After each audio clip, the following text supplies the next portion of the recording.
کیا آپ نے کبھی غوث، قطب، ابدال جیسے روحانی مقامات کے بارے میں سنا ہے؟ کیا یہ مقام قرآن و حدیث سے ثابت ہے یا صرف صوفی روایات کی پیداوار ہے؟ آئیے جانتے ہیں ان مقامات کی حقیقت تصوف کی روشنی میں مگر شریعت کی ترازو میں۔ تصوف کی دنیا میں بعض اولیاء اللہ کو روحانی مقامات دیے جاتے ہیں جیسے ابدال، اوتاد، نقبہ، قطب اور غوث۔ کہا جاتا ہے کہ یہ لوگ دنیا کی روحانی نظام کو سنبھالتے ہیں۔ ایک رائے کے مطابق رجال الغیب میں 300 نقبہ کے دل حضرت آدم علیہ السلام کے دل کے مانند ہوتے ہیں۔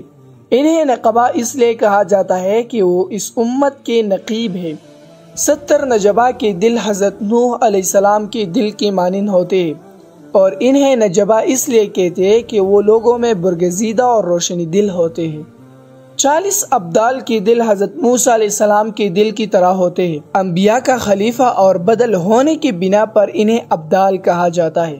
رجال الغیب میں 8 ایسے ہیں جن کے قلوب حضرت عیسیٰ علیہ السلام کے دل کی طرح ہوتے ہیں۔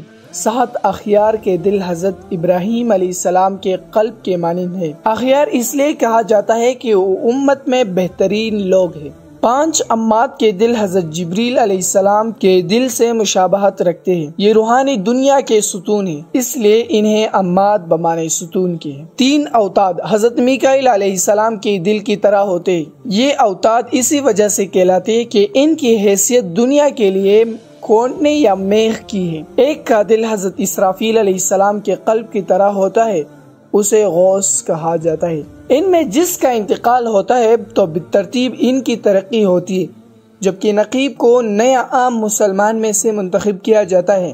یہ مذکور آرائی کوئی حتمی نہیں، خود کبائر صوفیہ کی اس بارے میں مختلف آرائی ہے۔ دیکھیے حضرت شیخ ابو طالب مکی نے اپنے مائناز تالیف قوت القلوب میں ایک اور رائے پیش فرماتے ہیں۔ دوران 3 تا 7 اوتاد، 40 تا 300 تک ابدال ہوتے ہیں اور ان سب کا ایمان قطب کی ایمان کے برابر ہوتا ہے جو ابو بکر صدیق رضی اللہ تعالیٰ عنہ کا بدل ہوتا ہے۔ 3 اطافی باقی 3 خلفائے راشدین کے مقام پر ہوتے ہیں۔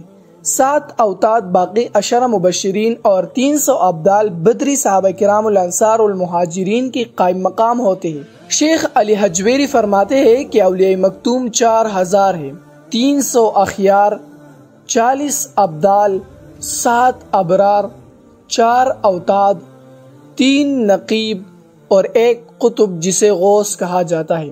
قطب، غوث، ابدال وغیرہ کی تحقیق مولانا حسین علی حنفی نقشبندی مجددی موصوف نے فارسی زبان میں تحفۃ ابراہیمیہ کے نام سے ایک رسالہ لکھا ہے جس کا اردو ترجمہ فیوزات حسینی کے نام سے ہے۔ اس میں ہے کہ غوث، قطب کی حقیقت مجھے معلوم نہیں۔ اگر کوئی چیز شرع کے مطابق اور شرک کی نفی کی شکل میں بندوں پر وہ اپنی اصطلاح میں ان کا نام غوث اور قطب وغیرہ رکھ لے تو اس اصطلاح میں کچھ مذائقہ نہیں اور ان کی حقیقت حال واقع میں انہی لوگوں کو معلوم ہوگی۔